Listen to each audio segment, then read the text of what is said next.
Hey kings and queens, I hope you're doing well and welcome to my channel. So I wanted to give you a quick reflections video because a lot of you know that I bought my first home with my partner in March of 2021, so a few months ago now, and I've been thinking about this decision to buy a house and if I have any regrets.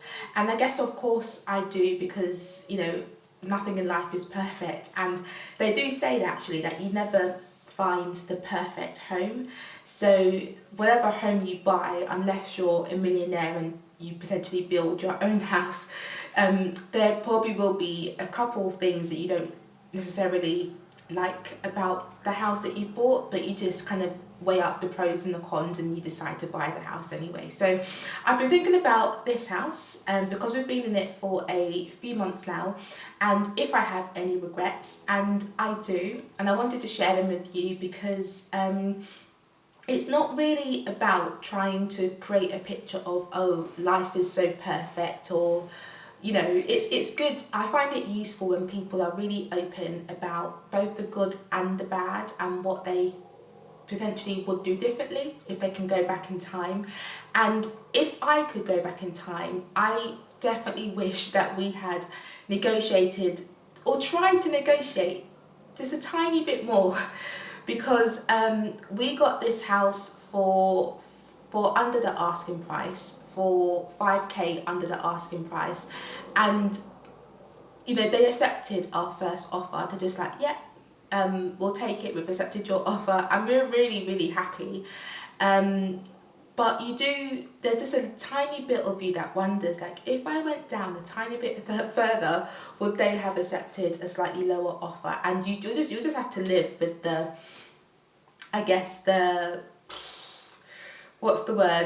not knowing if you could have got your house for slightly cheaper than you bought it.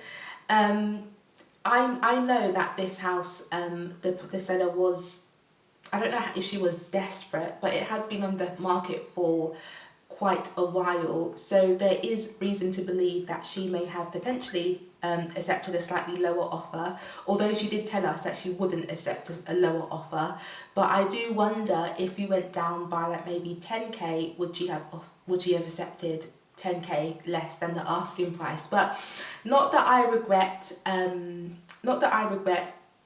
buying it for the amount that we bought it for. And just in full transparency, we got this house for £285,000, so it was on the market for 290.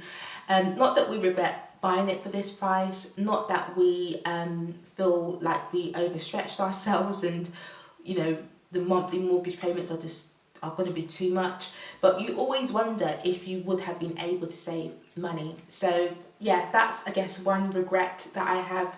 Maybe we should have negotiated a bit more, but on the other side, we are very happy and grateful that we got this house. And as I said in my first video, we would have been absolutely devastated if we lost this house because we were trying to be too slick with our negotiating, or we tried to start off by going in with a too low amount. So yes, that is the first thing. Potentially we could have negotiated a bit more. We'll never know if she would have accepted it. Who knows? So that's kind of one regret. The second regret I have is, this is a semi-detached house. It's an end of terrace house, so we only have one neighbour, which is great. I don't like noise. I grew up in a flat where we had noise from upstairs, downstairs, right, left, and it was just too much for me to handle. So now just having one party wall, one neighbour, is bliss in comparison.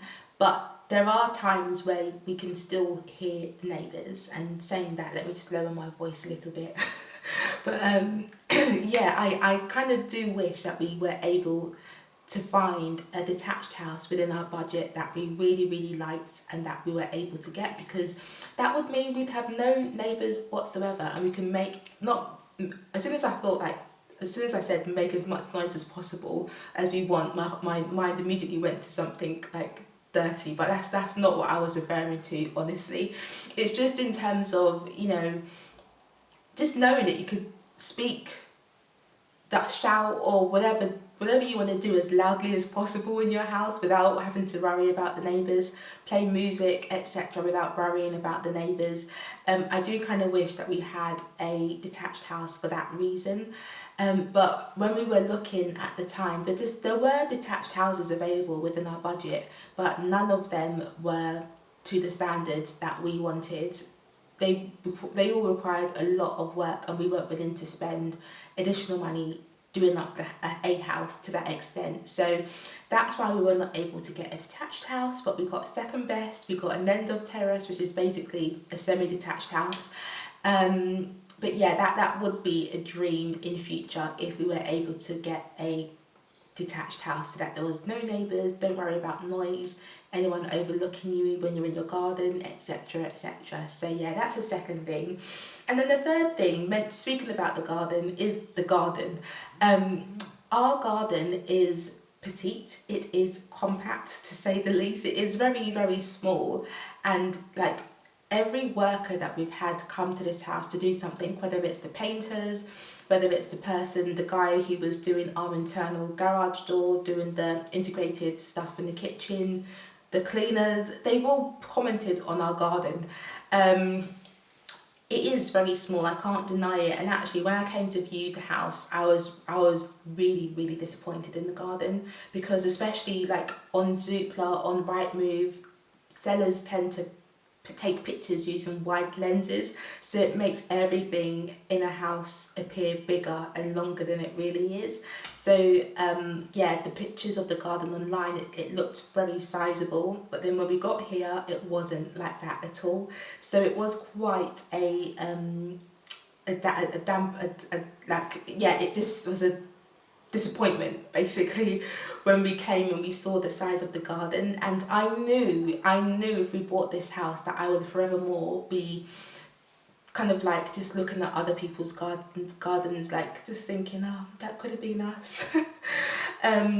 But we decided to go with this house anyway, because our priority is the actual house, not the garden. And because this house was, we wanted as big a house as possible.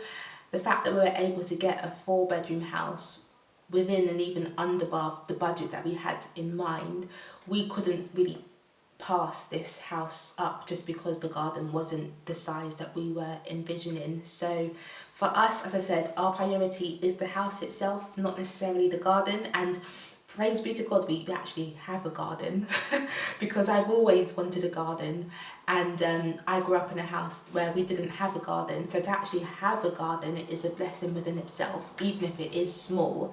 And we can still do barbecues in there, we can still put a trampoline in there when we have kids, we can still have parties with family in the summer, but it's just there's not much space. It will be a very comfortable squeeze. So that's just the third thing that I don't necessarily like about this house, the garden. And I knew from the get-go, and I still know that it's just something that I'm gonna just have to get used to. And to be honest, in this new build estate, not that this house is a brand new build, it's 10 years old, but it's in a new build estate. In this estate, there are many houses with gardens of our size, slightly smaller even. So we're not the only ones with a compact garden, but there definitely are houses with much bigger gardens that we would have liked to have an equally sized garden. But it is what it is. There's no point me going on and on and on about this garden. But those are 3 things that I kind of regret or don't necessarily like about this house, or the house buying process. And I wanted to share it with you because not everything is perfect. There are, I guess, there's always a good and bad. And even though someone's life may look really great, there may be things that they themselves don't necessarily like, or they're not too happy about. So it just makes us all human, and hopefully it makes us all relatable as well. So that's why I thought to do this video. If you didn't find it helpful, no worries. But if you did find it helpful, please let me know by liking the video and leaving a comment below. And also, if you have recently moved into a new house and there are, you know, some things that you're not too sure about, leave them in the comments below and just let's just have a chat about it. You know, just a bit of innocent conversation. Not that we're planning to move anytime soon, or not that you're planning to move anytime soon, but it's just nice to have a bit of a chit chat, isn't it? A chin wag. So yes, thank you for your time and your presence. I appreciate you, and I will see you in my next video. Take care.